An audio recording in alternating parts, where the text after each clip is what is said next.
Vamos a continuar desde la página 554 de este texto, el inciso B, la objetividad existe, de la apertura de la invocación. Entonces, comienza haciendo una breve cita a San Agustín, donde es trascendete ipsum, o sea, trasciéndete a ti mismo, ¿no? O nosotros podríamos emplearlo en un lenguaje más sencillo diciendo sal de ti mismo. Y la primera pregunta que se plantea en el texto es la siguiente: ¿cómo salir del ilusionismo de la cultura? Ya sabemos en qué consiste este ilusionismo. Y lo que es más importante, ¿cómo superar sus raíces en la propia existencia y adentrarse en la auténtica vida espiritual? O sea, en la libertad evangélica. Entonces, aquí, digamos que en esta clase lo que queremos nosotros es precisamente asumir estas dos cuestiones. En un primer momento, ¿cómo superar el ilusionismo que está tan arraigado en nuestra propia existencia? Y por lo tanto, ¿cómo será posible poder adentrarnos en la vida espiritual? Y en este sentido, la vida espiritual no es otra cosa más que la auténtica libertad evangélica. Y eso creo que hay que tenerlo muy presente. Cuando nosotros hablamos de vida espiritual, nos estamos remitiendo a la auténtica libertad evangélica, que es precisamente la gran aportación del cristianismo, ¿no? Esta auténtica libertad evangélica, ya iremos viendo en su momento en qué consiste y que nosotros podamos tener ya un concepto claro de lo que es precisamente la vida espiritual. Entonces, lo primero que se tiene que realizar, o lo primero que debemos hacer para poder superar el ilusionismo, es salir de uno mismo para ir al encuentro de la realidad objetiva. O sea, necesitamos liberarnos de nosotros mismos para poder acceder a esta libertad, a esta realidad objetiva. Pero este paso, aunque pueda parecer sencillo, en realidad no es nada simple. Y la razón es muy sencilla: nuestra cultura actual no nos ayuda para nada. Más bien, justo la tendencia actual de la cultura nos lleva a encerrarnos cada vez más en nosotros mismos, a reducir el mundo a mi pensar, a mi sentir, a mi habitual modo de comportamiento. Entonces, lo primero que tenemos que hacer en este sentido es invertir el transcurso de los acontecimientos. En lugar de irnos quedando atrapados cada vez más en nosotros mismos, debemos salir de nosotros para acceder a esta realidad objetiva. Ahora, esto conlleva a su vez una determinada convicción, el hecho claro de que esta realidad sí existe, que esta realidad no es una mera hipótesis subjetiva o un supuesto al que yo me tengo que aferrar como para no caer en algún tipo de vacío. Entonces, lo que necesitamos nosotros señalar es, por un lado, la necesidad del esfuerzo, al menos al principio, y de la atención espiritual hacia lo real.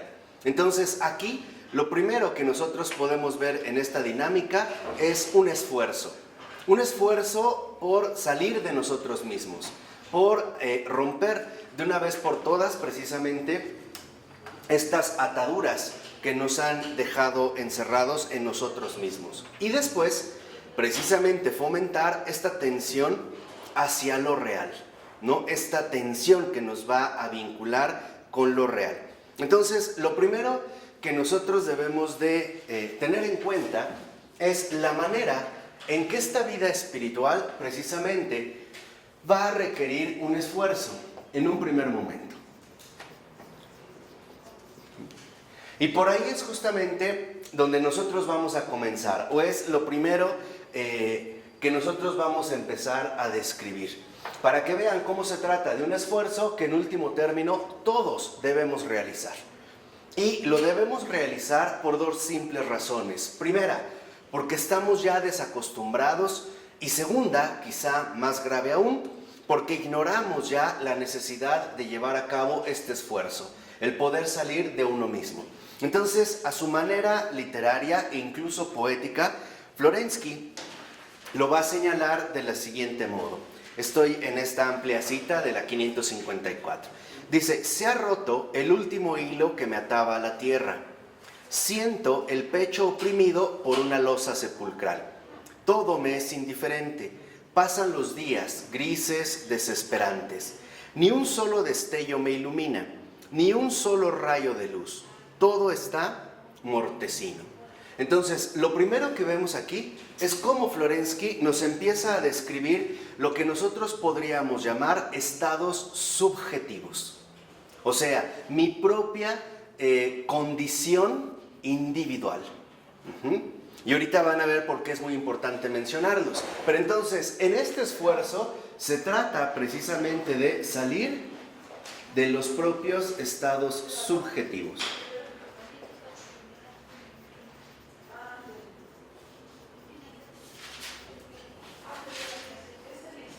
Este es el primer esfuerzo. Salir de los propios estados subjetivos. O sea, que nosotros podamos trascender, no ignorar, no rechazar, sino atravesar los estados subjetivos que en último término están presentes en mi propia existencia. Y estamos hablando aquí a un nivel interior. A un nivel espiritual. No estoy hablando de las condiciones externas, por ejemplo, trabajar más para alcanzar otro empleo o cosas así. No, estoy hablando, en pocas palabras, de la realidad del alma. ¿Por qué? Porque nuestra alma se ha ido configurando con el tiempo. Pero esta configuración del alma ha sido lo bastante compleja y lo bastante dramática como para provocar, en efecto, daños en mi interior. Estos daños se van quedando, por así decirlo, como hábitos usuales de nuestro propio comportamiento, que a la larga precisamente se van a manifestar como determinados estados subjetivos. Yo nada más voy a mencionar ahorita algunos de pasada para que quede más claro a lo que me refiero. Por ejemplo, la tendencia al desánimo, la tendencia a la tristeza, la timidez, la inseguridad, la despreocupación, la ansiedad, el miedo, la soledad, la frustración, etcétera, etcétera, etcétera. Cada uno de estos estados subjetivos tiene raíces que en pocas palabras nos remiten a hechos concretos de nuestra vida. Estos estados subjetivos se van solidificando poco a poco en mi interior. Y al irse solidificando, en último término, van a terminar convirtiéndose en los modos habituales en los cuales pienso, siento y actúo. Por resumirlos a grandes rasgos. El problema está en que entonces nosotros lo que vamos a hacer es perder de vista cuál es mi auténtica identidad. ¿Por qué? Porque estos estados subjetivos fueron adquiridos. No nacimos con ellos. Se fueron adquiriendo a lo largo de nuestra existencia. Obviamente, los rasgos más destacados de estos estados subjetivos alterados, ¿no? Yo los voy a poner aquí igual como alteraciones profundas del alma.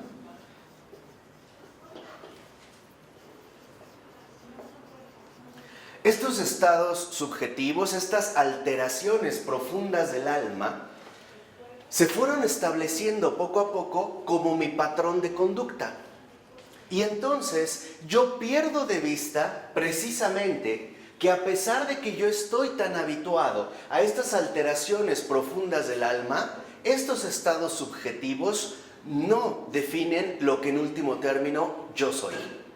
Y es justo lo que nosotros debemos esforzarnos por superar, o sea, por atravesar.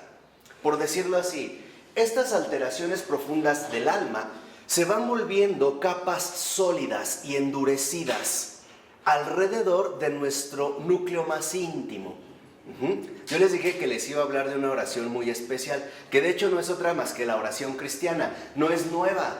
Lo que pasa es que se ha olvidado, pero necesitamos ir resquebrajando y rompiendo estos muros endurecidos que encuentran como obstaculizando, que se encuentran como bloqueando mi auténtico centro de vida.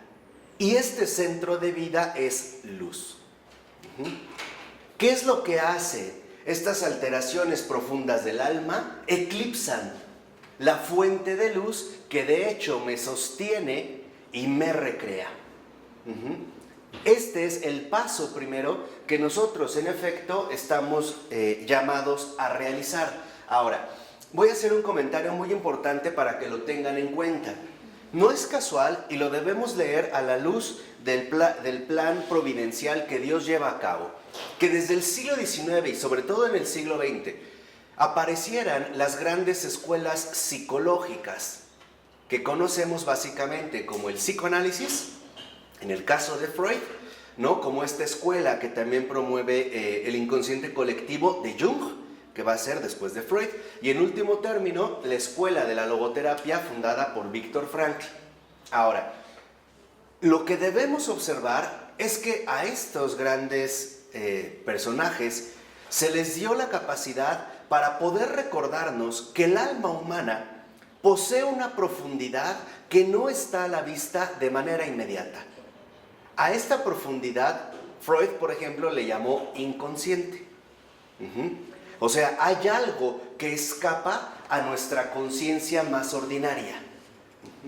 Ahora, en este sentido, podemos ver cómo a estos tres, se les permite dar un diagnóstico. O sea, que pongamos atención, en pocas palabras, en la profundidad inmensa del alma humana. Pero con la salvedad de que a estos tres se les permite diagnosticar, pero no sanar. No pueden sanar. ¿Por qué? Porque la última raíz que puede sanarlo todo es de índole espiritual y no psicológica. Eso es algo que en efecto la vida espiritual sí puede alcanzar.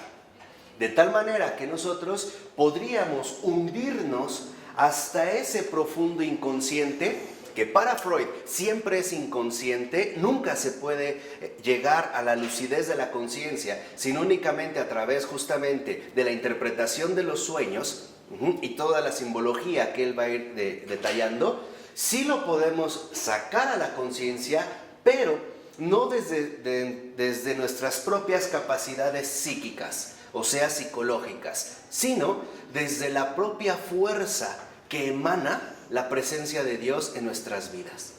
Esto sí lo puede sacar. Y lo más importante, no solo lo va a sacar, lo va a sanar. En síntesis, mientras que para Freud, por ejemplo, los traumas profundos del alma no pueden ser verdaderamente sanados, para la vida espiritual, estas heridas, por muy profundas que sean, sí pueden ser sanadas. De hecho, no solo pueden ser sanadas, deben ser sanadas. ¿Por qué? Porque si nosotros no restauramos estos estados subjetivos, no podemos vivir una auténtica vida espiritual. Y por lo tanto, si no asumimos el esfuerzo de restaurar los estados subjetivos y por lo tanto de sanar las alteraciones profundas del alma, no vamos a poder gozar de la auténtica libertad evangélica, que no es otra cosa más que el encuentro con Dios ya en esta tierra. En primer lugar, estas alteraciones profundas del alma, como les dije, eclipsan nuestra comunión plena con Dios. ¿Por qué? Porque la vida espiritual es una experiencia. Ahora, no pueden acceder de manera directa a esta experiencia porque la configuración de su persona ha sido alterada. Y estas alteraciones imponen un bloqueo fuerte que los lleva literalmente a perder de vista la presencia de Dios en sus propias vidas. Por eso es que no pueden. No es que no quieran, es que no pueden. Están, por así decirlo, hundidos en una oscuridad donde nadie les indica el rumbo que deben seguir. Entonces, este es el primer paso. El segundo, ¿cómo van a lograr acceder a esta experiencia a través de la oración. Pero, y aquí es donde entra la profunda aportación cristiana, no puede ser una oración aislada, debe de ser una oración dirigida. ¿Qué quiere decir? Alguien le tiene que acompañar y enseñar. Y ese alguien solo puede ser, a su vez, alguien que ha tenido esta experiencia. Nadie, decía el Señor, puede dar lo que no tiene. Entonces, el cristiano está llamado precisamente a que todo el mundo logre alcanzar esta auténtica libertad evangélica. Pero para ello tuvimos que haber sido sanados previamente. Entonces, la oración no solo es una recomendación a distancia, haz oración. No, porque en realidad no saben cómo orar, y tampoco nosotros. Entonces, necesitan una guía, necesitan un pastor, necesitan un maestro. Entonces, esto es precisamente lo que está llamado a realizar cualquier cristiano. De tal forma que lo que podemos entonces en un primer momento percibir es que estas alteraciones profundas del alma sí son reales. Y estas alteraciones profundas del alma me aíslan de la realidad objetiva. Son justamente las que me van encerrando, encapsulando en mí mismo y no me permiten darme cuenta de la realidad objetiva de las cosas. Y por lo tanto, no me permiten contemplar la verdad. Es una alteración. Por eso les hablaba de alteraciones profundas del alma. Justamente lo que hacen es bloquear mi relación con la realidad objetiva.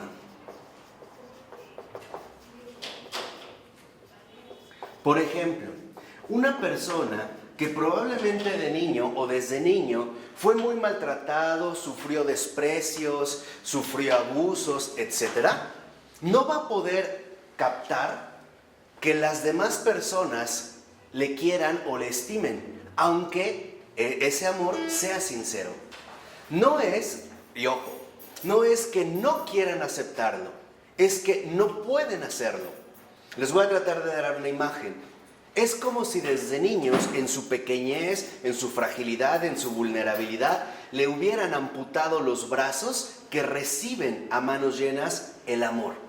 No pueden, o sea, están amputados. Entonces, lo que hay que hacer es, por así decirlo, una fuerte renovación espiritual que va a ir desde lo más hondo hasta lo más externo. De tal forma que entonces lo primero que debemos de detectar es este bloqueo. ¿De dónde es que en un primer momento está viniendo este bloqueo? Y este bloqueo en cada persona es distinto, no son los mismos.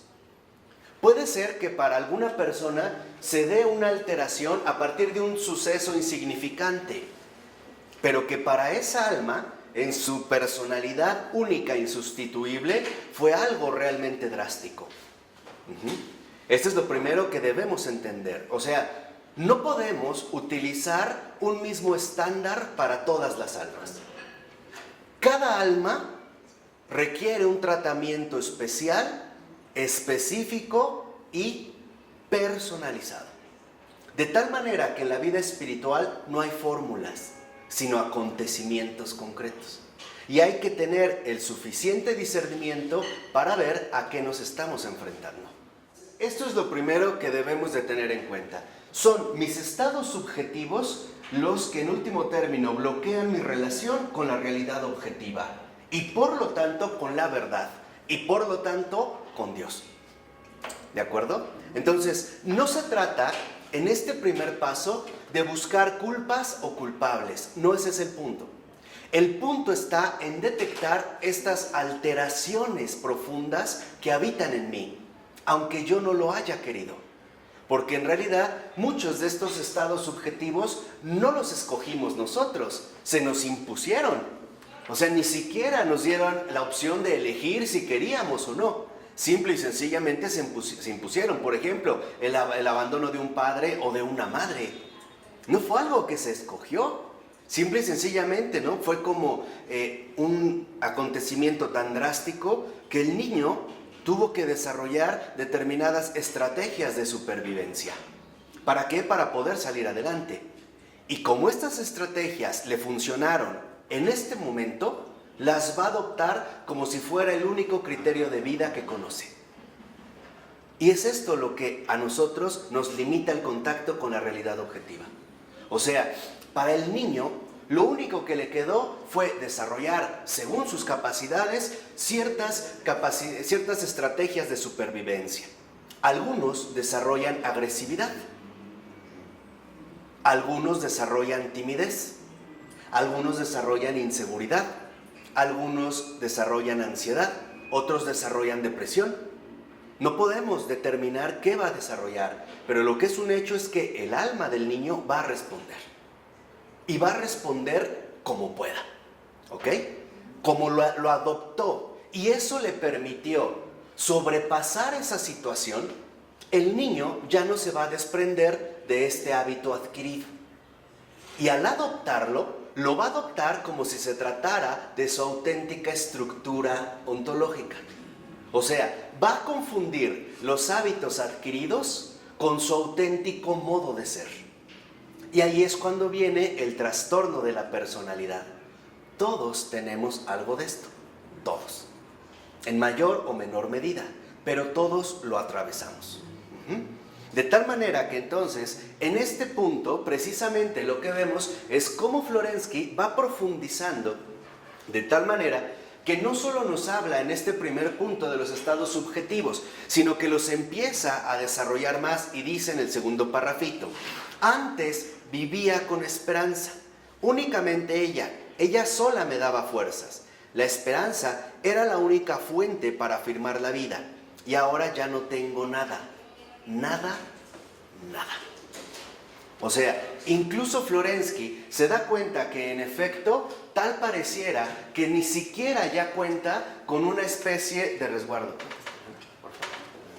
Tal pareciera que en efecto ya no se cuenta con algo a lo que nos pudiéramos aferrar. Dice, en el patio cercano se aserraba madera, se está cortando, y el sonido era pastoso, como cuando se bate mantequilla en una crema espesa, o cuando se mezcla en la olla requesón graso. Parecía el sordo rumor de unos puñados de tierra agolpándose sobre la tapa del ataúd. Insoportable. El cielo se cubrió con un espeso, impenetrable y negro nubarrón que se cernía sobre el horizonte como una apretada cortina. Oscurecía. Del cielo crepuscular quedaba solo una débil franja aguamarina que besaba la tierra con su tenue orla dorada. La franja fue menguando y perdiendo sus colores. Finalmente, el borde pesado de contornos precisos de la nube sobrecargada acabó de rematar esta última claridad, como la losa de un sepulcro. Entonces, si lo vemos, en este primer momento, en efecto, Florensky se percata de que estas alteraciones profundas del alma incluso nos llevan a percibir o a experimentar claramente la pesadez de la vida, la ausencia de todo lo demás, la falta de sentido, diría en su momento Víctor Frankl, el agobio, el hastío, el asco, la náusea, etcétera, etcétera, etcétera.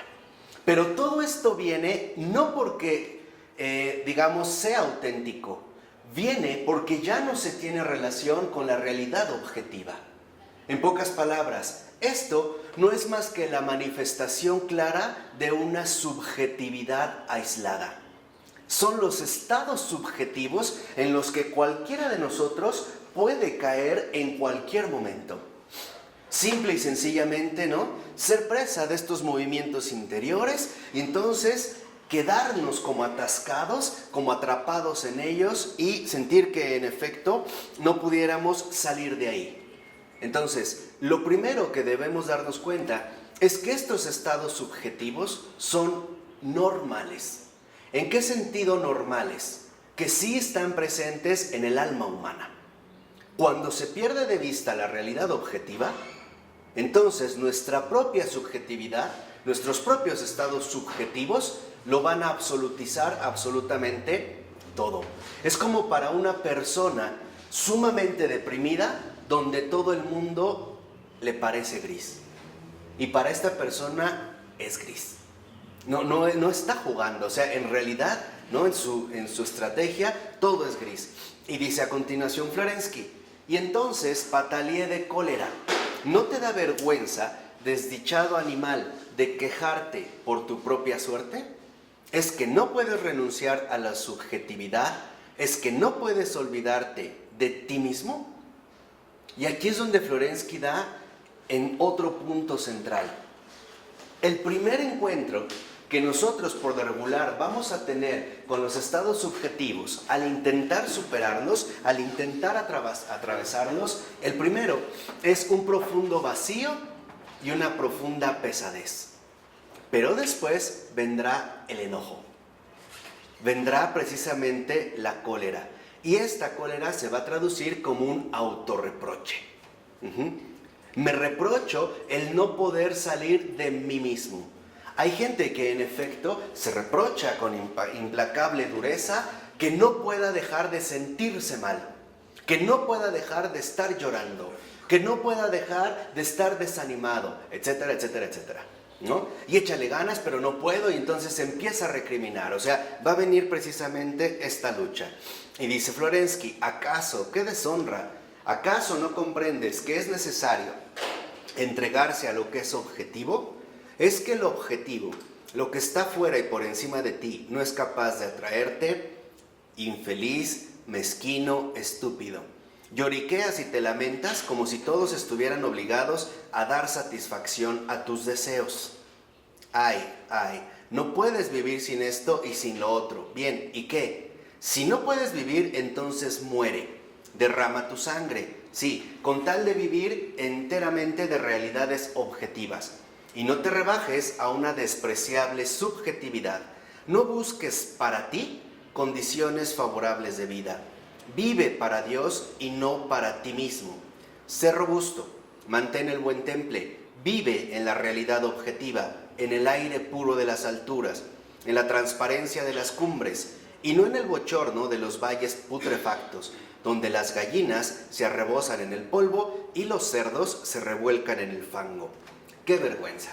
O sea, lo que detecta Florensky, esa es la experiencia de Florensky, Lo que detecta Florensky es que en efecto estas alteraciones profundas del alma, lo único que provocan es revolcarnos en este lodazal donde no podemos respirar, sino más bien lo que sentimos es asfixia, hastío, asqueo, hartazgo. Y obviamente este asco, ¿qué va a generar? Molestia, porque me molesta sentirme así, pero no puedo dejar de sentirme de esta manera. Entonces aquí empezamos a ver en un primer momento cómo es que se va dando la dinámica de esta lucha. O sea, en síntesis, la primera lucha que vamos a tener, y es muy fuerte, quizás la más fuerte, es que la subjetividad no nos va a dejar tan fácil que lleguemos a la objetividad. El yo mismo, todos mis estados subjetivos me van a hacer una guerra, se van a rebelar contra mí mismo. ¿Por qué? Porque están ya acostumbrados a dominar mi vida. ¿Sí queda claro? Y no me la van a poner fácil. De hecho, se van a presentar tres fuerzas interiores que espiritualmente debemos de tener muy claras. Primera, la inercia. O sea, el volverme a jalar a mi modo habitual de comportamiento. La subjetividad se revela y lo que me dice es: no te vas a ir de aquí. Esto eres tú y nada más. Estamos hablando ahorita de estas alteraciones espiritualmente interiores de los hombres. Entonces la primera es la inercia. Por ejemplo, te propones ser más alegre, pero la inercia de tu tendencia depresiva te lleva a que ante un determinado acontecimiento nuevamente reacciones como lo solías hacer. ¿Por qué? Porque estas alteraciones se han vuelto los tiranos de tu vida. Te controlan. Cuando tú te quieres liberar, cuando te propones ir hacia la realidad objetiva, la subjetividad va a decir no. ¿Por qué? Porque la subjetividad, nuestra interioridad alterada, desordenada, nuestra psique, sabe muy bien que cuando nosotros alcanzamos la realidad objetiva, la subjetividad muere. ¿Por qué muere? Porque la realidad objetiva nos va a traer como resultado un nuevo ser. Es lo que Pablo distinguía muy bien entre el viejo yo y el nuevo yo. Entonces, en la auténtica libertad evangélica, primero muere el viejo yo. O sea, la subjetividad. Y en segundo lugar, aparece el nuevo yo. O sea, la objetividad.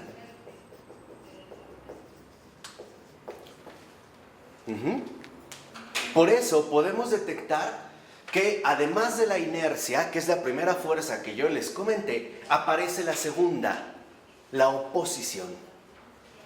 Nuestros estados alterados interiores se van a oponer a que nosotros tomemos una postura diferente.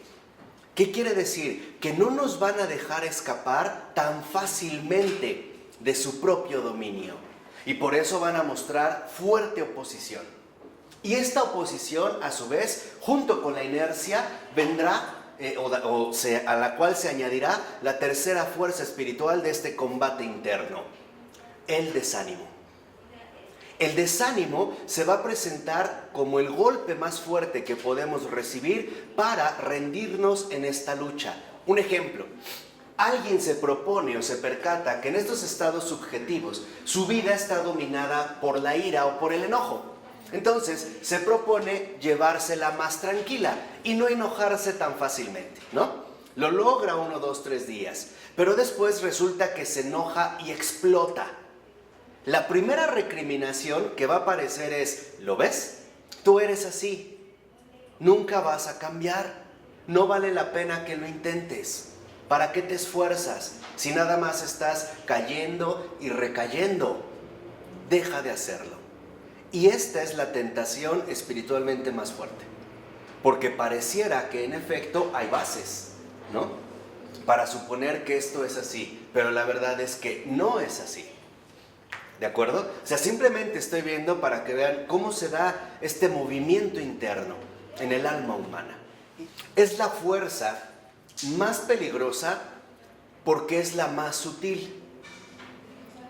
No presenta batalla tan fuerte como la oposición. Cuando tú notas en tu interior entre quiero y no quiero y notas la lucha. El desánimo es tan sutil y por eso es tan peligroso que ni siquiera podríamos notar al instante cuando ya estamos atrapados en esta fuerza. Por eso es la más grave y es en la que nosotros debemos estar mucho más alerta. Lo que nosotros debemos recordar es que cuando nos hemos propuesto, en efecto, llevar a cabo una auténtica vida espiritual, no nos vamos a poder ahorrar este esfuerzo. Y debemos de conocer cuáles son las tácticas que estos estados subjetivos van a emplear para vencernos. Entonces, esta propia subjetividad alterada, aunque ahorita les parezca raro, me niega el encuentro con lo que yo realmente soy. Me lo niega, me lo obstaculiza. ¿Por qué? Porque estos desórdenes precisamente se han apoderado de mí desde una edad muy temprana. Y como se han vuelto los patrones de mi vida, pues no van a aceptar ser echados fuera.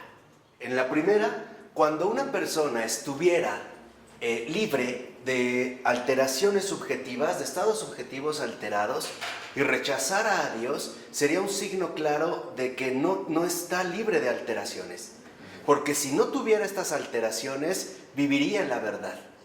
Y por lo tanto, aceptaría sin problemas la presencia de Dios. De tal manera que quien diga no tener estas alteraciones, pero no está en comunión con Dios, se engaña. Está en un engaño. Por otra parte, les decía, en estos estados subjetivos, las tres fuerzas que entonces dominan son la inercia. La inercia no es otra cosa más que el empeño que ponen estos estados subjetivos en que yo siga actuando del mismo modo. Está claro. Ahí que me quede, ¿no?, como un hámster en la rueda. Que en lugar de que actúe de otra manera, vuelva a actuar del mismo modo. Esta es la inercia. Es como si me aventaran una cuerda y yo me quisiera ir y me jalara nuevamente a lo que yo siempre he hecho. ¿De acuerdo? Y la oposición o la resistencia es la parte, digamos, más fuerte, pero no la más peligrosa. Más fuerte, ¿en qué sentido? En que es la más notoria. Porque la oposición o resistencia es que yo me propongo actuar de otra manera, pero mi estado alterado se opone a que yo lo consiga. E incluso me va a plantar un combate abierto, ¿no? No quiero enojarme, no, enójate, enójate. Y viene la inercia, mira, tú siempre reaccionas de este modo. Y cuando estas dos fases no dieron resultado, llega la más peligrosa, el desánimo. El desánimo va a aprovechar la ocasión de la recaída. Al recaer, lo que va a hacer el desánimo es decirnos, ¿lo ves? Tú no puedes cambiar, tú eres así, te engañas, tú eres así, como siempre has sido. De tal manera que tu propósito de cambiar, o sea, tu deseo profundo de ir a la realidad objetiva, es un engaño. Y aquí es donde nosotros podemos darnos cuenta de dos aspectos esenciales.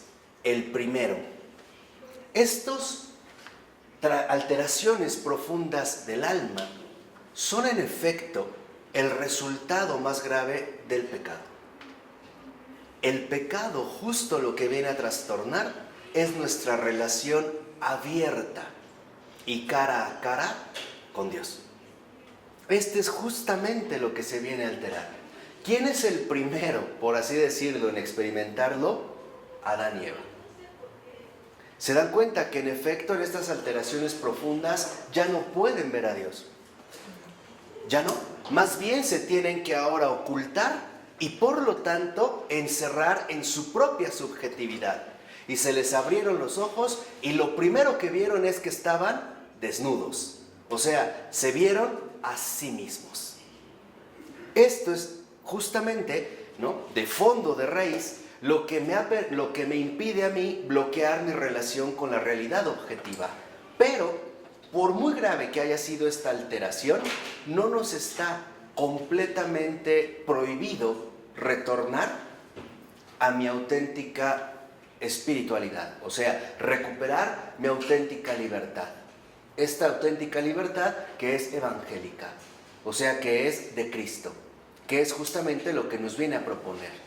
Porque en último término, ¿en qué consiste la auténtica libertad evangélica? En el reencuentro vivo con el Padre, con el Dios Padre, con el que dijo San Pedro, ¿no? Bendito sea Dios, Padre de nuestro Señor Jesucristo. Esto es justamente el punto central que Cristo viene a, vamos a decirlo así, a instaurar y sobre todo a proponer a cualquier hombre. Es nuestro retorno a la casa del Padre. Por ello es muy importante que nosotros nos demos cuenta de que en efecto hay alteraciones profundas del alma que bloquean mi relación con la realidad objetiva y que en último término me van a imponer una falsa identidad. Esto va a traer consigo una falsa identidad.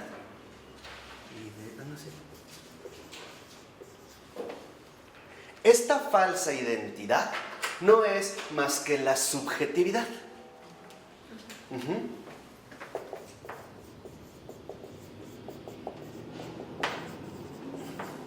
Porque mi propio yo, para empezar, está ya alterado por los estados, ¿no?, individuales que se han ido o que han ido aconteciendo en mi alma desde muy temprana edad. De tal forma que la ruptura o la superación, en este esfuerzo que estamos describiendo por abandonar la subjetividad, significa que también voy a dejar de lado o atrás mi falsa identidad. ¿Por qué? Porque cuando aparece el nuevo yo en la objetividad, entonces nosotros nos reencontramos con la verdad. Y ahí se cumple lo que el Señor dijo: y la verdad os hará libres. Ahí está la auténtica libertad evangélica. Entonces, es justo a través de la verdad como nosotros vamos a poder recuperar esa profunda libertad. Ahora, me voy a ir metiendo un poquito más a fondo. Lo que pasa es que me interesa, en síntesis, para los que están aquí y para los que no están aquí, que esto quede muy claro, porque después son ustedes los que van a ayudar a otras gentes. Por eso me interesa que les quede, pero claro como el agua. Que entiendan bien, paso a paso, de qué se trata. Continuando. Esta verdad, ¿no? Esta falsa identidad que dijimos, que es justo de la que nos libera la verdad, o sea, de esta subjetividad, yo lo voy a poner así. Se trata de una subjetividad adquirida. En base a la puesta en función o el funcionamiento de todas nuestras facultades humanas. ¿De acuerdo? Entonces, hablamos aquí de una subjetividad adquirida, que obviamente está involucrada con todas mis facultades humanas. Pero el primer punto que nosotros debemos reconocer es que la verdad más elemental es la siguiente: la realidad objetiva no es más que la realidad de Dios mismo. Y esta realidad está dada en la realidad de su creación. ¿Qué quiere decir? Que no todo se reduce a lo que yo pienso, siento, quiero, etc. Sino que en realidad el primer paso para ir recuperando la vida espiritual es darme cuenta que antes de mi subjetividad hay algo que me antecede: la creación de Dios. ¿Por qué hablo de la creación y no directamente de Dios? Porque para nosotros el primer encuentro objetivo con la realidad es con lo creado. Hay cosas y hay personas. De tal manera que ni las cosas ni las personas son inventos míos. ¿De acuerdo? Este es el primer punto, o sea, darnos cuenta de esta objetividad que tiene su fundamento sólido, material, consistente en la creación. Florensky lo menciona en el siguiente parrafito y dice: la objetividad existe, es la creación, obra de Dios. Entonces, aquí tenemos el primer paso para llevar a cabo este esfuerzo: fijarnos, aferrarnos a la obra de Dios. Este es el primer punto. Entonces, en este esfuerzo para superar nuestra subjetividad adquirida, necesitamos captar la obra de Dios. Esta obra de Dios es justo la creación. ¿De acuerdo?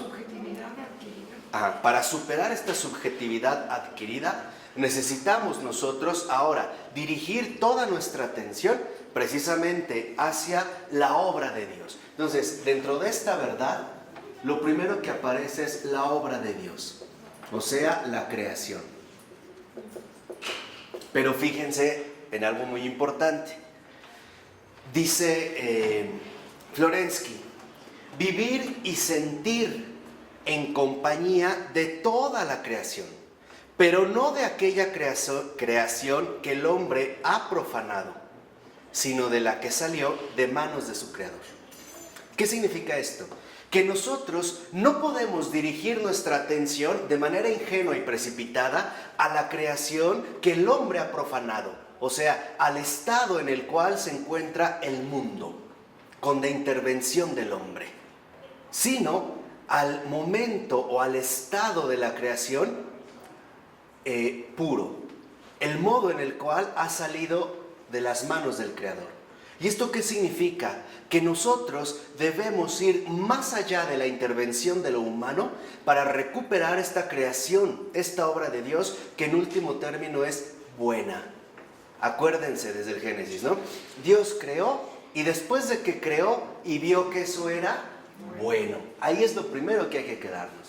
Entonces, necesitamos recuperar la obra de Dios, esta creación, sí, pero desde su auténtico principio, que es la bondad. Porque aquí luego hay confusiones. Hay gente que dice, pero ¿cómo me puedes decir que Dios creó el mundo si hay guerras, si hay plagas, si hay asesinatos? No, espérate. ¿No es esa la creación que es precisamente la fuente de esta objetividad que nosotros vivimos? Estamos hablando antes de la profanación humana. Y esa es la bondad humana. O sea, la indicación del Génesis. El modo en el cual el Génesis nos relata que Dios hizo su obra, con orden, primer día, segundo día. No es que nos hable de un tiempo en concreto, sino de que las cosas llevan un orden y tienen un propósito. Entonces, esto es de verdad, pero central, ¿eh? En serio, si se pierden en algún punto, me dicen, porque ustedes son los siguientes facilitadores. Entonces, aquí, en esta bondad, lo primero que nosotros tenemos que percibir es que en efecto, como en el orden, en el Génesis se nos relata, se nos narra, las cosas llevan un orden. Y este orden es para beneficio nuestro. Acuérdense, la creación está pensada para el hombre. Dios primero hizo la casa y después creó al habitante. Pero lleva un orden, y no solo tiene un orden, sino que también tiene un propósito. Hay un propósito bueno en todo lo creado. Todo lo creado tiene un propósito bueno y tiene un orden. Estamos hablando, insisto, de esta creación antes de la profanación del hombre, antes de esta alteración, o sea, antes, en pocas palabras, del pecado. Y esto está en el Génesis. No necesitamos hacer como esfuerzos increíbles para poder acceder a esto. El Señor por eso nos lo comparte. ¿Por qué? Porque este orden y este propósito no son más que la manifestación concreta de la bondad divina. Cuando Dios creó las cosas y las sigue recreando, lo primero que afirma de ellas es, y vio que era bueno. Este es el primer punto, o sea, la obra de Dios. Dice a continuación Florensky, volver a percibir en esta creación otra naturaleza más alta. O sea, no nos vamos a quedar con la creación profanada, o sea, lo que llamaríamos el mundo actual, sino con esta creación de Dios. ¿De acuerdo? Dice a continuación, atravesando la corteza del pecado, palpar el núcleo puro de la creación divina. Entonces, ¿qué es lo que necesitamos para alcanzar esta bondad? Como dice Florensky, atravesar la corteza del pecado. Esta bondad y este orden y propósito es antes del pecado.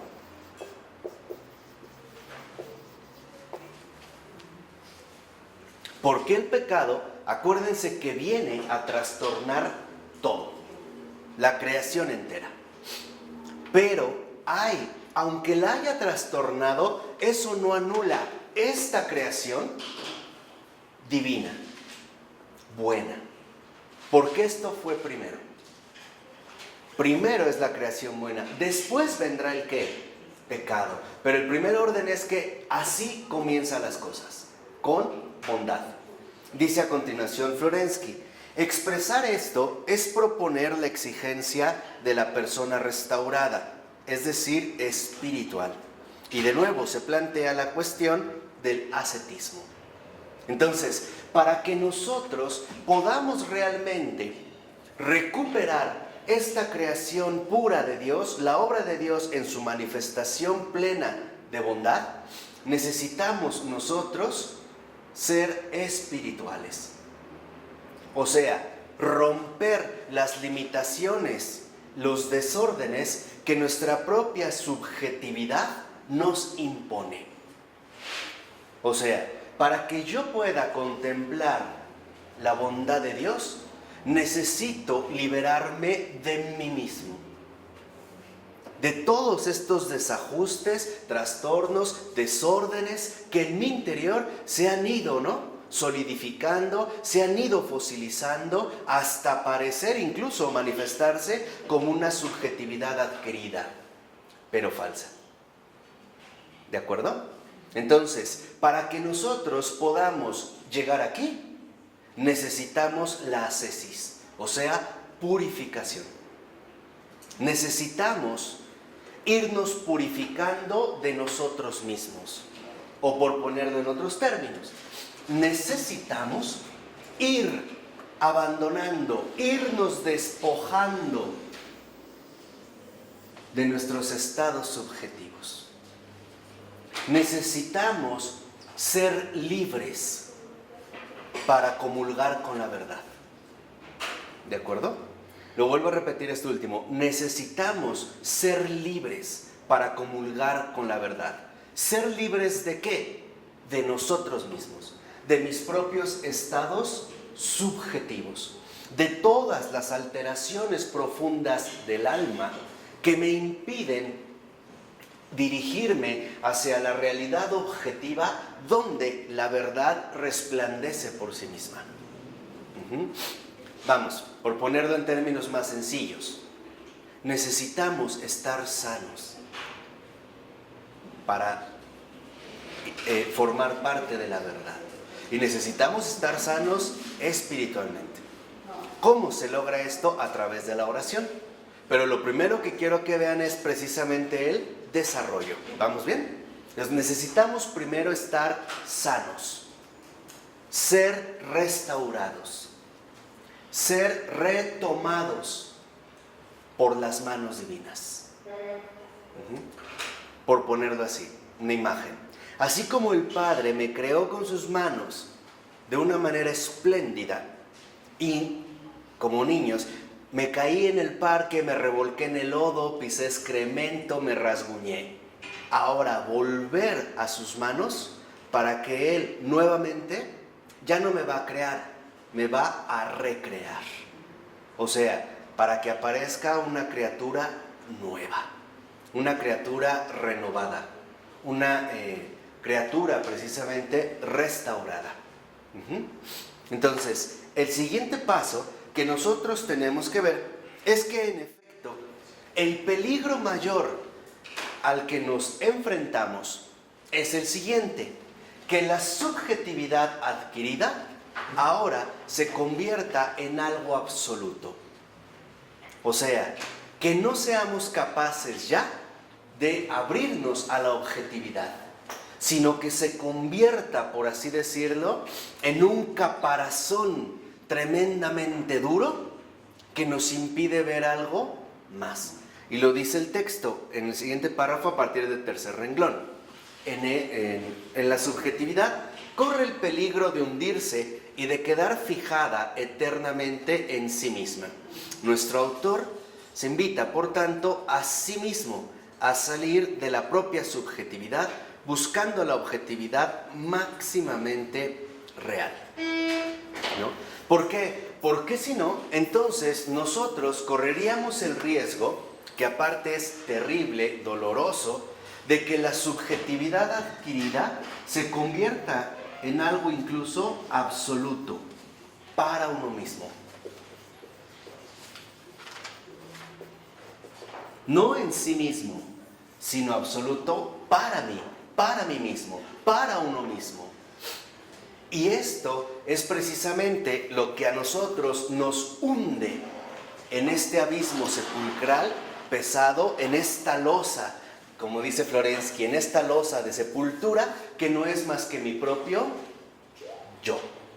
Entonces, ¿qué es lo primero que debemos hacer? Un movimiento de salida. Este movimiento de salida se llama éxtasis.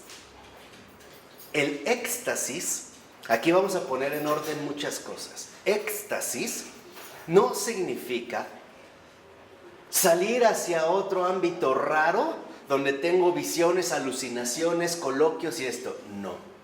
El verdadero éxtasis no es más que un movimiento para salir de uno mismo. De ahí viene existencia. Entonces, aquí, lo primero que yo quiero que vean es que entonces, contrariamente a lo que hoy en día pensamos, existir no es quedarme en mí mismo. Existir es más bien salir continuamente, ¿qué? De mí mismo. De éxtasis, salir de uno mismo, salir de sí mismo. De ahí se derivó la palabra existencia. De tal manera que el que se queda atrapado en sí mismo, en sus estados subjetivos, en sus alteraciones profundas del alma, no está existiendo. Más bien está dejando de ¿qué? De existir. En otras palabras, no vive. Muere. Muere en sí mismo. Muere seco, entristecido, machacado por sus propios estados subjetivos. Para poder reencontrarnos con la creación, necesitamos, en primer lugar, dijimos, una purificación. O sea, necesitamos despojarnos de los estados subjetivos que me impiden este encuentro.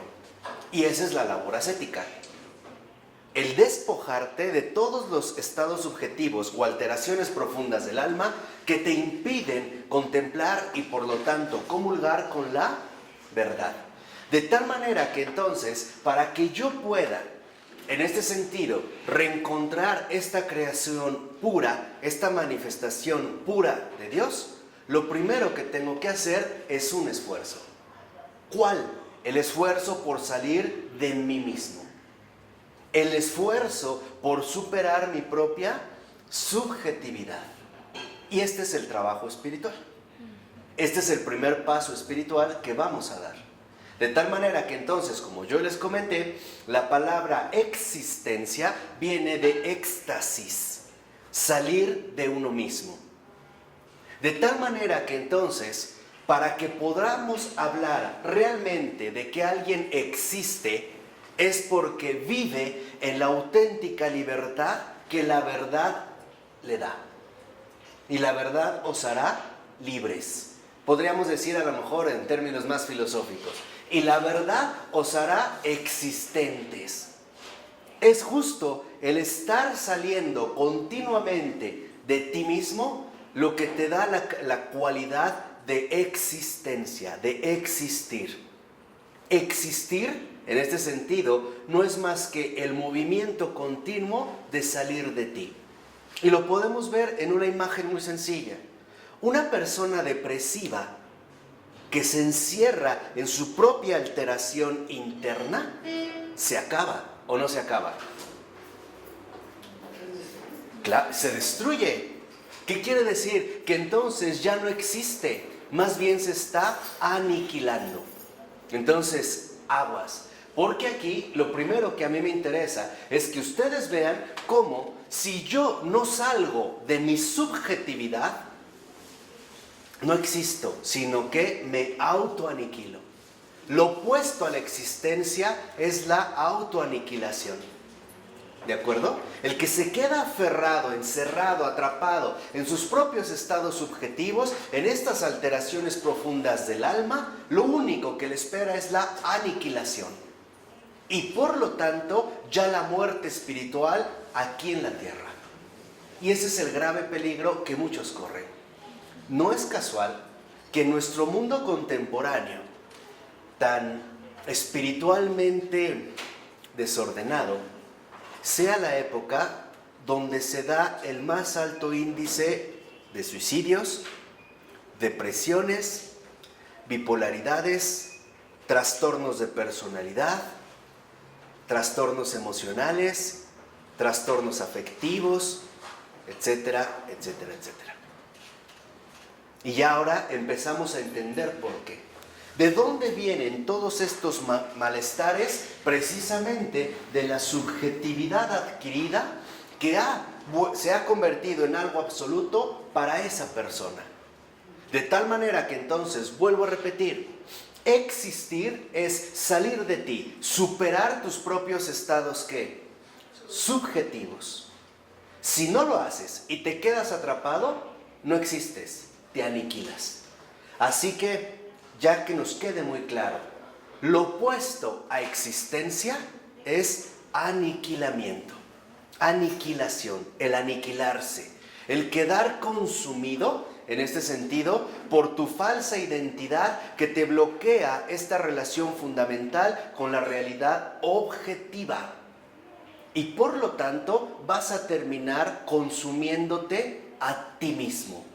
Vas a terminar hundiéndote en el peso inaguantable de tus propias alteraciones profundas.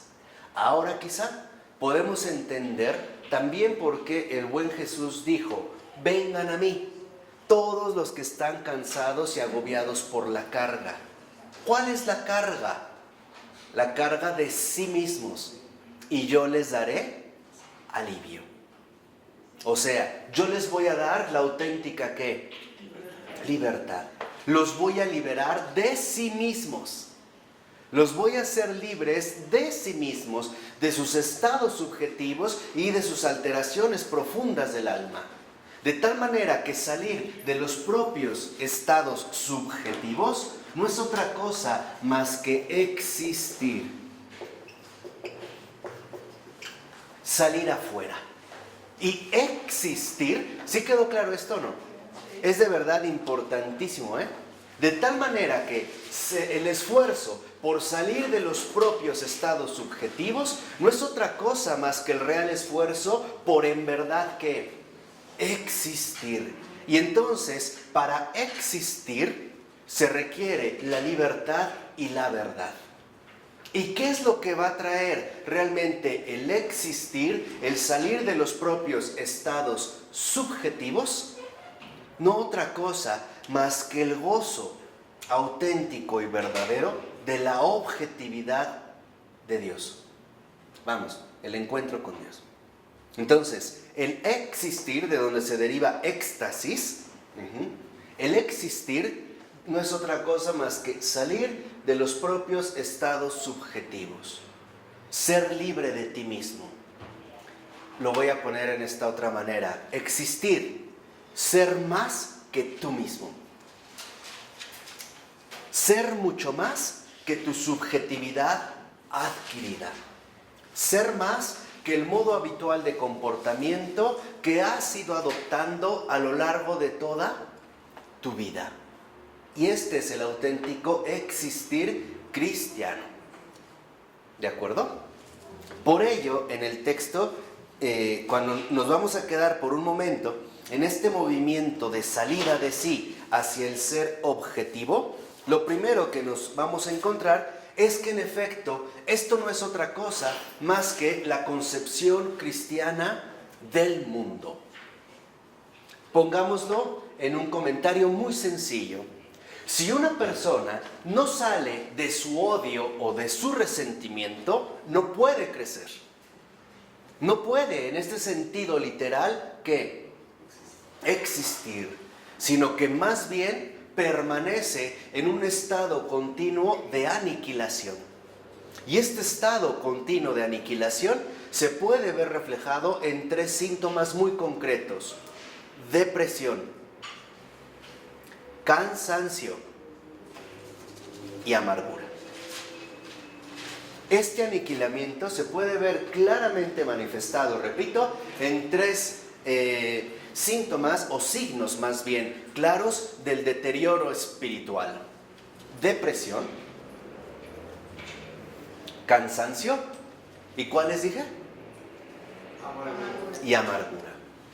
Hoy en día podemos ver cómo en efecto el mundo en general, pero Occidente en particular, está ya manifestando claramente el profundo deterioro espiritual que hoy en día afrontamos.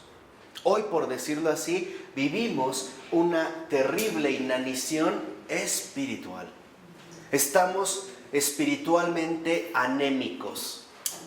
No tenemos una auténtica vida espiritual.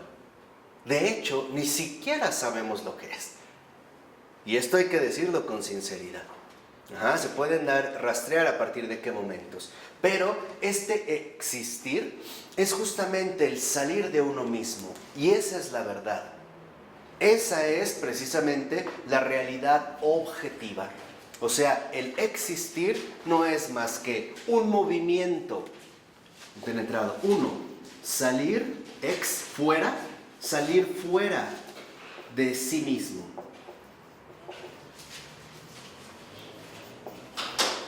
Y dos, permanecer anclado en la realidad objetiva. Salir fuera de sí mismo y por lo tanto una permanencia en la realidad objetiva. Eso es existir. No es casual que estos psiquiatras que anteriormente mencionamos, en efecto, se hayan percatado que, por ejemplo, los trastornos mentales no era más que un encierro en la propia subjetividad, llegando quizá al grado extremo de la esquizofrenia. Ahí vemos el profundo desorden espiritual que la psique, ya les había dicho, psique en griego es el alma entera del hombre, el profundo deterioro en el cual se encuentra. Por eso habíamos tenido ya también nosotros, una clase anterior, el cuidado de comentar que también dentro de la vida espiritual pueden venir engaños. Y que vimos que en último término, los engaños que vienen de supuestas apariciones, locuciones, visiones, no estarían más que basados en la soberbia. O sea, en un estado subjetivo desordenado. Por eso hay que tener con eso mucha reserva. Ya lo vimos en su momento. Yo lo que quiero es que se den cuenta de que este existir, este salir fuera de sí mismo, esta permanencia en la realidad objetiva, no es más que la búsqueda y el encuentro con la esencia misma de lo real. Ahí está la esencia de lo real. Y lo dice Florensky del siguiente modo. Si lo ven, en la 556, más o menos a la mitad de la cita, lo resume muy bien Florensky diciendo que he aquí lo que encuentro en la profundidad de mi esencia. Tú eres. Tú eres. Entonces, el existir no es más que el reconocimiento de esta máxima objetividad real que es Dios. Entonces es muy importante que nosotros veamos este movimiento de salida de sí mismo, el existir, comienza no con el yo, sino con el tú. De tal manera que este existir, en su doble vertiente de salir fuera de sí mismo y en la permanencia en la realidad objetiva, nos lleva a una confesión radical. Tú eres. Y aquí lo importante es que ahora vemos que el existir no comienza con el yo, sino con el tú, que sería el camino totalmente opuesto al camino cartesiano. Yo pienso, luego existo. Aquí no hay un yo.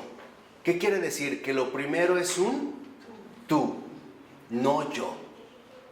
Si lo ven, hay una afirmación que implica una negación.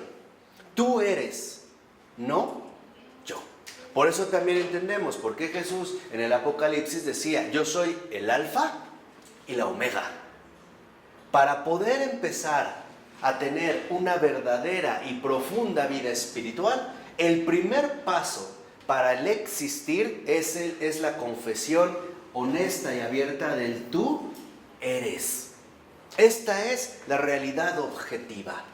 Este va a ser el fundamento sustancial de toda mi existencia. Y esto nos va a ayudar muchísimo en todos los ámbitos de la vida. Por ejemplo, yo nada más les quiero mencionar una observación de San Benito, para que vean cómo los que han tenido una verdadera vida espiritual lo saben perfectamente bien. En una de las reglas de San Benito, uno de los comentarios que hace, él decía: todo lo bueno que percibas, atribúyeselo a Dios. Nos puede parecer ahorita como una especie de truco, ¿no? Para que no demos pie a la soberbia, pero no es eso. Lo que realmente afirma San Benito al decir atribúyeselo a Dios es: no te metas en problemas de un supuesto escrúpulo acerca de soberbia u orgullo. Reconoce en la verdad que todo lo bueno viene de Él, no de ti. E incluso dentro de la verdad, reconocer que si por ti hubiera sido, lo más probable es que no lo hubieras hecho. Ni lo hubieras hecho bien. Entonces, no, vamos a decirlo así, no te coloques jamás en primer lugar. Para existir, lo primero es, tú eres. Estamos hablando de la vida espiritual. En la vida humana también es el mismo principio. Para que realmente haya una verdadera comunidad humana, para que verdaderamente haya una auténtica convivencia social, el principio que debería de imperar es: tú eres, no yo. Si eso se diera, no habría ni basura en la calle. Piénsalo bien. Si el primero es tú eres, no habría ni basura en la calle, no habría robos, no habría infidelidades, no habría abortos, no habría asaltos, no habría mentiras, no habría nada de eso. Ahí es donde vemos entonces este primer paso sólido. Y dice en los dos últimos renglones, ¿no?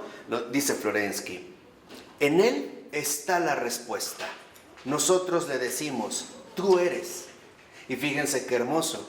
Y como respuesta recibimos de su parte: también tú eres. ¿Lo ven? ¿Ven cómo Dios no se queda con eso? Sino que cuando lo reconocemos a Él, entonces Él nos reconoce a nosotros. Entonces, decir tú eres no es más que darnos cuenta que en Él está la respuesta.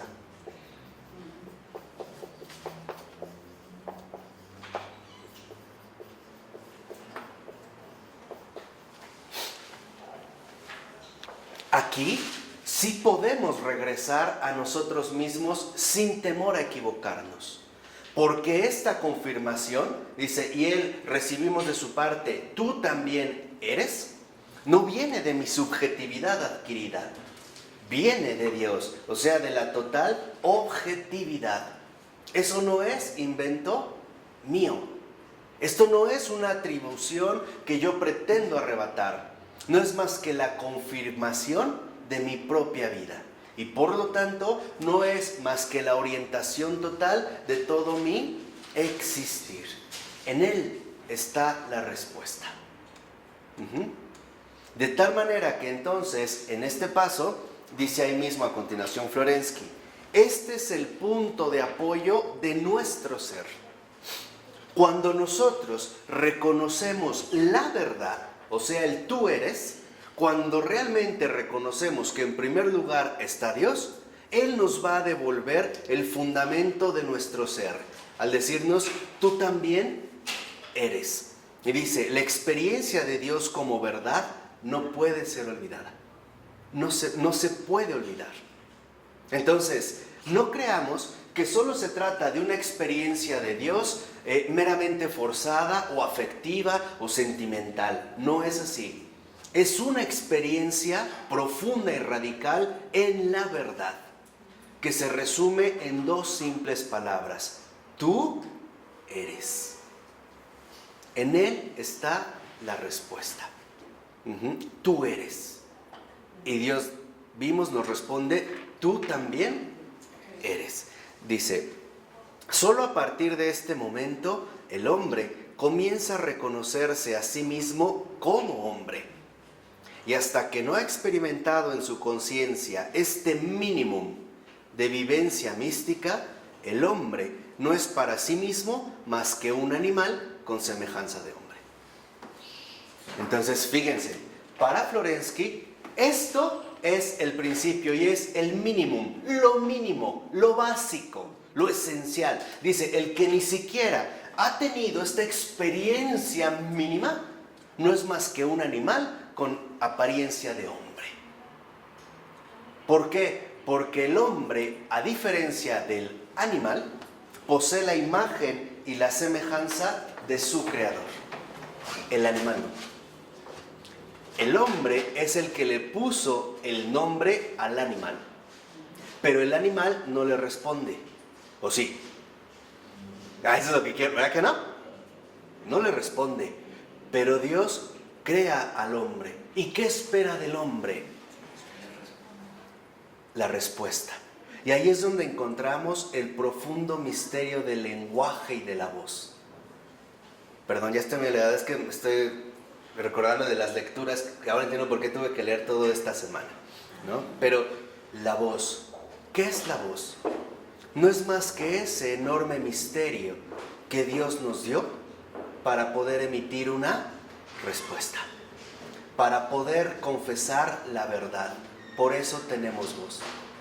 Santa Hildegarda de Bingen, que es una pero santaza extraordinaria, decía que justo lo que perdió Adán con el pecado fue la voz. Fíjense qué hermoso, ¿eh?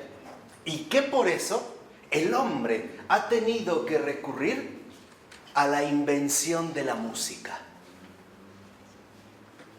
para poder recuperar un poco el vacío de esa voz, que no es más que una comunicación directa y clara con el Creador. De tal manera que entonces el lenguaje, diga lo que diga Rousseau en sus teorías bastante ingenuas, por no decir ridículas, acerca del origen del lenguaje, que hicieron señas y por necesidades, pero presuponen que ya tienen un lenguaje, ¿no? Quiero una manzana, quiero comunicarme, o sea, puro disparate, pura tontería. El lenguaje no es más que ese misterio profundo que a nosotros precisamente nos permite confesar la verdad. Por eso es que debemos tomarnos muy en serio el lenguaje. Vuelvo a insistir, nada de mentira. Nada, nada. Porque el lenguaje es justamente esta capacidad profunda que se nos da para tener este principio fundamental del existir. Es una confesión. Tú eres. Y dice Florensky, el que no ha tenido ni siquiera esta mínima experiencia mística, ni siquiera es un hombre, es una bestia, un animal con apariencia de hombre. Entonces, fíjense qué curioso, Florensky en efecto considera que este esfuerzo consiste en entrar en ti para salir de ti, entrar a tu yo y descender hasta este profundo centro vital de tu ser y reconocer que ahí ya no hay un yo, que ahí solo hay una verdad. Tú eres, o bien Él es, o bien Señor mío y Dios mío. Lo vemos también con Tomás, ¿no? Duda por su subjetividad adquirida, hasta no ver, no creer. Ahí vemos la subjetividad. Cuando Jesús le dice, ven y mete tu mano en mi costado, y llegas y deja, ¿no?, de estar dudando y cree, y Tomás lo hace. Ahí vemos, en efecto, un ejemplo clarísimo de lo que es la vida espiritual. Toda la subjetividad adquirida de Tomás se vio derrumbada en un instante. Tan es así que Tomás ya no solo duda, sino que ahora confiesa plenamente la verdad. Y lo que dice Tomás es tú eres. Cuando le dice Señor mío, Tomás confiesa que el que tiene enfrente, el resucitado, es un verdadero hombre. Por eso le dice Señor mío y Dios mío. O sea, no solo es hombre, también es Dios. Y cae de rodillas. Ahí es lo que vemos. En Tomás está clarísimo lo que es esta confesión de la vida espiritual. Este primer paso, donde debemos nosotros entrar a lo más profundo que hay en nuestra interioridad para finalmente alcanzar la auténtica libertad evangélica. Esta confesión rotunda que lo que me hace expresar es más bien tú eres, no yo. Cuando llegamos a este fondo, que por cierto, en la oración, y especialmente en una oración que se llama centrante, después ya les daré los pasos, se puede percibir claramente una como esfera de calor y de luz, la vida. ¿Se acuerdan como en Génesis cuando el Señor le insufló su espíritu? Se percibe en la persona y se nota que no viene de mí. Y además hasta tiene una ubicación corporalmente precisa. ¿Aquí o aquí? Cuando se llega a ese centro, regresamos a nosotros mismos, pero ya no con mi subjetividad adquirida. Ya llego con la confirmación o la respuesta que Él también me dio. Es como si Él me dijera, levántate. ¿Se acuerdan cómo le gritó Jesús a Lázaro? Levántate y anda. Camina. Es como si el Señor nos dijera, levántate, levántate de este sepulcro que se había convertido para ti tu propia subjetividad y camina. Camina en la verdad, o sea, existe. Y esto se logra, ¿eh? De hecho, no es una experiencia para iluminados, monjes, anacoretas, solitarios, santos, no. Es la experiencia básica y fundamental de cualquier cristiano. El problema es que la hemos olvidado. Y nuestra cultura, en lugar de irse por la vía auténtica de la verdad, yo soy el camino, la verdad y ¿qué? Y la vida. Y aquí vemos cómo se cumple nuevamente, no en el levántate y anda, revive, existe, culmina en la vida. Hoy nosotros más bien somos unos idólatras de la subjetividad. En una palabra, somos idólatras del yo. Somos idólatras de nosotros mismos. Pero no profundizo lo suficiente en mí, una, y es real, porque nadie me ha enseñado. Dos, porque nadie me ha acompañado, ni siquiera me dijeron que esto era posible, para alcanzar este fundamento central de que en lo más íntimo de mí no estoy yo, sino ¿quién? Él. Porque Él me ha creado. Y es aquí donde encontramos el punto esencial de la creación en mi vida. En mi vida.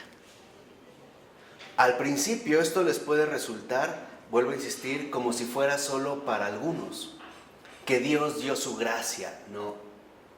Esto no es más que el don de la gracia bautismal.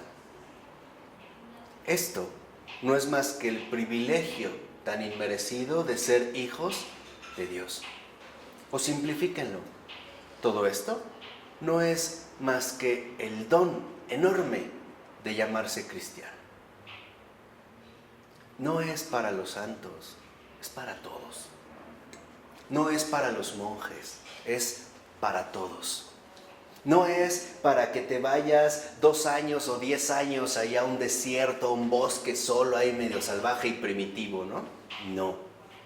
Es simple y sencillamente el verdadero sentido de la vida, el existir cristiano, que hoy en día está atrofiado, que está realmente quebrantado. ¿Por qué? Por nuestro culto moderno a la subjetividad. Tú date cuenta hasta en la forma en la que hablas. Bueno, te dicen algo en una conversación y dices, bueno, en mi opinión, o sea, yo pienso, no, yo digo, o sea, como que decir, yo estoy aparte, ¿no? Hoy somos como alérgicos a la comunidad. Somos como bolas aisladas unas de otras, ¿no? Yo pienso, yo creo, tan es así que incluso gramaticalmente el yo ni siquiera es necesario. Si yo digo, yo leo, puedo decir leo. Y se entiende perfectamente que, bien, cuando digo, yo te amo, no me lleva al amor, me lleva a ese yo que lo dice. Esa es justamente la egolatría. Dime, Marta. Oye, pero antes de de Lázaro, hoy viene mucho pedirle a él, ¿no? Pedirle que venga esa transformación profunda. O sea, Pero basta algo bien sencillo, Marta. El deseo. Basta. Mira, lo vamos a ver ahorita con Santa Gertrudis, pero basta con que tú tengas la intención de encontrarte con Él para que Él salga a tu encuentro. ¿Por qué? Porque si nosotros quisiéramos atravesar por nuestras propias fuerzas todos estos estados subjetivos, no aguantaríamos. Serían dolorosamente insoportables. De verdad. Si ustedes vieran en este momento la verdadera condición de su subjetividad, de nuestra subjetividad, moriríamos de horror. De verdad. En serio, ¿eh? Por eso creo que estoy pensando, y quizá el Señor me está invitando a eso, no lo sé, dar en algún momento un breve cursito de oración, de esto. Porque creo que es muy fundamental, de verdad, muy fundamental. Por ello no es casual, y yo les recomiendo mucho que lean al padre Thomas Keating. Él fue un abad de un monasterio trapense en Estados Unidos, en Massachusetts. Y ahorita me parece que se encuentra en Colorado, aún vivo, ya mayor. Pero todo lo que encuentren de Thomas Keating, léanlo. Creo que él les puede aclarar e incluso volver a estimular la recuperación profunda de la vida espiritual. O, si en algún momento ustedes lo deciden, fuera de, pues damos un comentario de esto. Hacemos un curso de oración o algo por el estilo. Pero creo que es muy importante que ustedes, otra vez, no pierdan de vista lo que realmente significa el existir. Es seguir las palabras del Señor. Yo soy el camino, la vida. Perdón, yo soy el camino, la verdad y la vida. Es reconocer que Él nos conduce, que nos lleva a la verdad y que de la verdad nos hace emerger realmente en la vida. No en la vida, no en el bios, sino en el Zoe, en la vida eterna, en la vida que solo Dios puede darnos. Estas son las aguas vivas de las que habla Jesús en el Evangelio. Aquí radican las aguas vivas que Jesús le dio a la samaritana. Aquí están estas aguas. Y el Señor dijo, el que beba de estas aguas no volverá a tener ¿qué? Sed. ¿Por qué? ¿Por qué no volverá a tener sed? Porque estará inmerso en la verdadera existencia que permanece en la verdad y por lo tanto en la vida. Y esta, igual el Señor decía, ¿no? Serán como manantiales de agua fresca que no fallan. Lo decía también ya en algunos profetas, creo que con Isaías, ¿no? Como huerto regado. Entonces, este es el punto central. ¿Por qué? Porque si no, entonces nosotros lo que hacemos es más bien empobrecer y bloquear y destruir todavía más la auténtica vida espiritual. Lo central es que nosotros nos demos cuenta que el primer paso es una apertura, profundizar en serio, profundizar a fondo, tomarme tan en serio la subjetividad adquirida que llegue hasta donde esto ya no está, que no me deje atrapar por sus engaños y bloqueos, sino que traspase firmemente toda mi subjetividad para darme cuenta que en lo más hondo de aquí no estoy yo. está Él. ¿Y qué es este Él? El que nos hace exclamar precisamente el primer paso de este esfuerzo. Tú eres.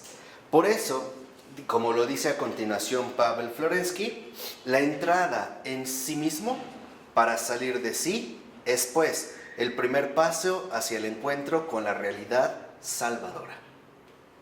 Entonces, esta es la dinámica del esfuerzo.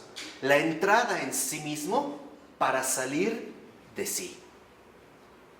La entrada real y profunda en sí mismo, pero para salir de sí.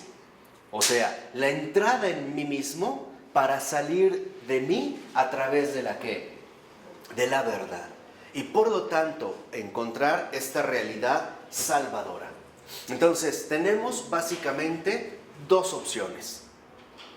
O nos abrimos a la verdad, o nos quedamos encerrados en mi propia subjetividad y por lo tanto en las propias alteraciones profundas del alma, que lo único que van a traer consigo es destrucción y muerte, o sea, aniquilación. Todas estas alteraciones profundas del alma no hacen más que carcomer toda nuestra vitalidad humana. Nos deforman, nos devoran, son las fieras. ¿Se acuerdan cuando también en el Evangelio se dice que Jesús fue al desierto y también había fieras salvajes? Aquí están las fieras, estas son las fieras. Porque cuando uno entra en sí mismo, entramos al desierto. Ahí está el desierto y hay fieras salvajes. Y pasaremos hambre, y habrá esfuerzo, y habrá temores y a lo mejor frío. Pero no se queda ahí el propio relato evangélico. Y vendrán las tentaciones, ¿no? Bueno, ahí se dan. Pero una vez que esto ha pasado, el Evangelio concluye con algo hermosísimo. Y los ángeles se le acercaron a servirle. Cuando nosotros realizamos este paso, los ángeles se acercan a servirnos. Porque cuando el Padre me confirma, tú también eres, lo que me está diciendo es, tú también eres mi hijo. Y los ángeles se acercan a servirnos. Este es el cristiano. Este es el verdadero cristiano. No estamos hablando del moralista o el que hace buenas obras o acciones. No. Estamos hablando del que realmente ha brotado desde la verdad. Ha logrado emerger nuevamente de la verdad, superando su subjetividad adquirida y emergiendo de la auténtica objetividad o realidad. De tal manera que entonces no debemos tenerle miedo a nuestros estados subjetivos. Yo les voy a proponer en este momento nada más dos métodos, por llamarlo así. El primero es un método agustino, que funciona bastante bien para estos estados subjetivos, para estas alteraciones profundas del alma. Y es como todo el programa antropológico de Agustín, y que es muy hermoso, muy sencillo, muy eficaz y muy contundente. Y se resume de manera muy breve. Conócete, acéptate, supérate. Ese es todo el programa antropológico de Agustín. Y es justo un método extraordinario para la vida espiritual. Conócete. O sea, no te niegues, conócete, realmente conócete. Acéptate. No te espantes ni te atemorices. Y por último, supérate. Conócete. Ingresa a ti.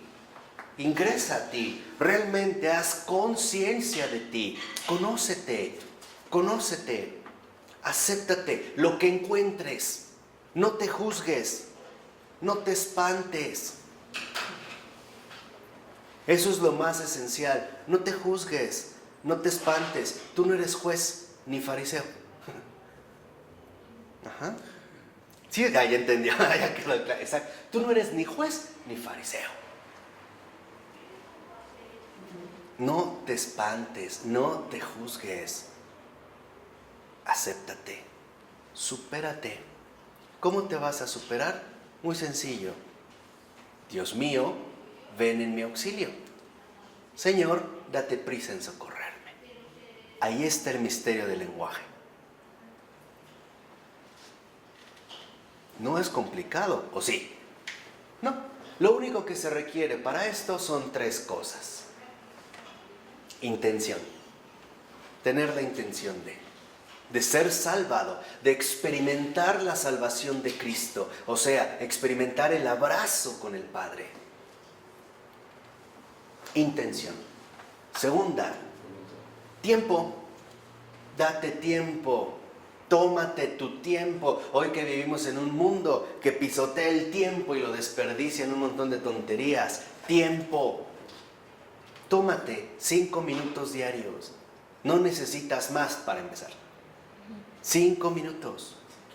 En ese silencio interior, ¿no? Y pídele como San Ignacio antes de empezar: Dios mío, te suplico que tu gracia disponga de toda mi actividad interior y exterior para el mayor servicio y alabanza de tu divina majestad. Y vas. Conócete. Acéptate. No te espantes, no te juzgues. Y supérate. Invoca la ayuda de Dios. ¿De acuerdo? Este es el primer paso. El segundo, que es ya también muy contemporáneo, es precisamente del padre Thomas Keating. No, les dije 2 métodos. Perdón. Gracias. La intención, el tiempo. Y la tercera, perseverancia.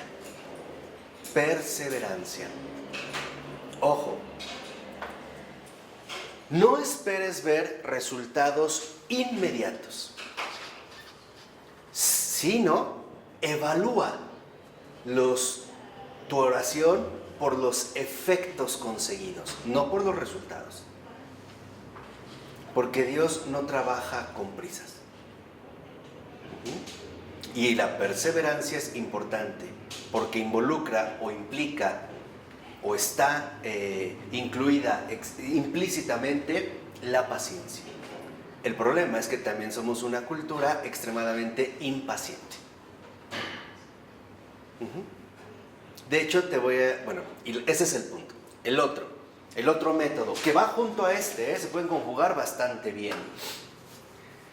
Cuando inicias este esfuerzo por salir de ti y vas a entrar a ti, y estas son como reglas, también un método que da Thomas Keating, que es de su oración centrante, vas a tener en cuenta 4 aspectos, que se conocen como las 4 R's. Primera, no rechazar. Ahorita las comento brevemente, pero la primera es no rechazar. Segunda, no retener. No rechazar, no retener. Tercera, no reaccionar.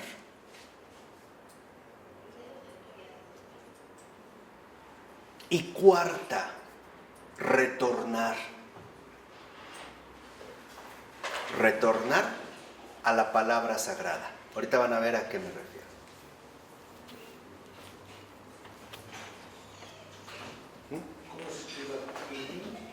Keating. Thomas Keating. Te los escribo aquí.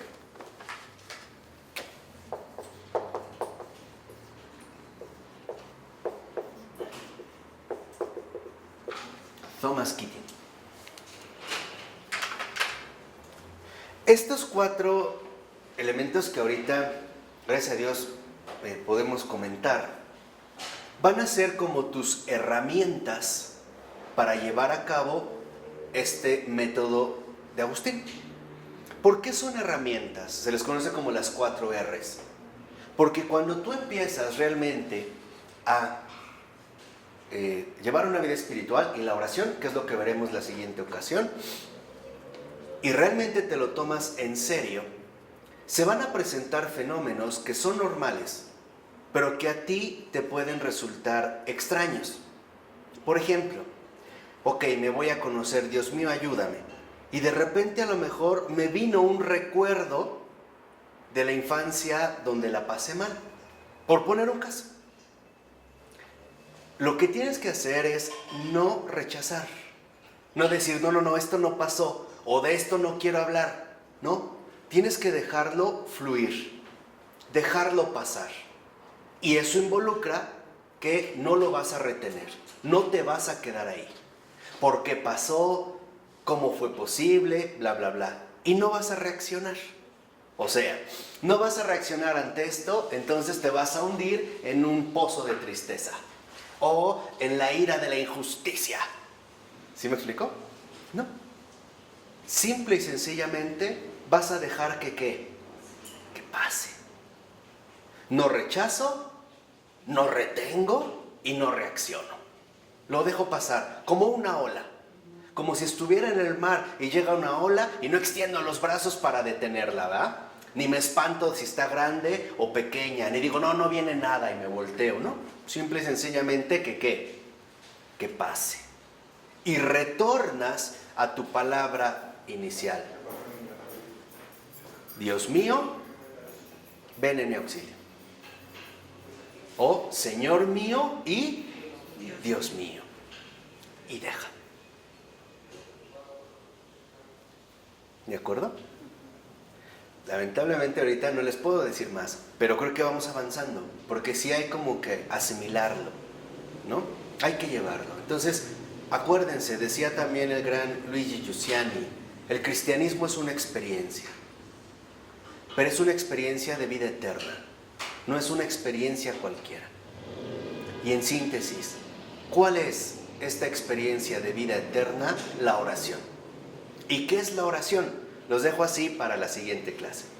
La oración no es más que el conocimiento de Dios basado en la experiencia íntima de su presencia. Esa es la oración. Eso es orar. El conocimiento de Dios basado en la experiencia íntima de su presencia. ¿De acuerdo? Bueno, vamos a dejarle hasta aquí. En nombre del Padre, del Hijo y del Espíritu Santo. Amén.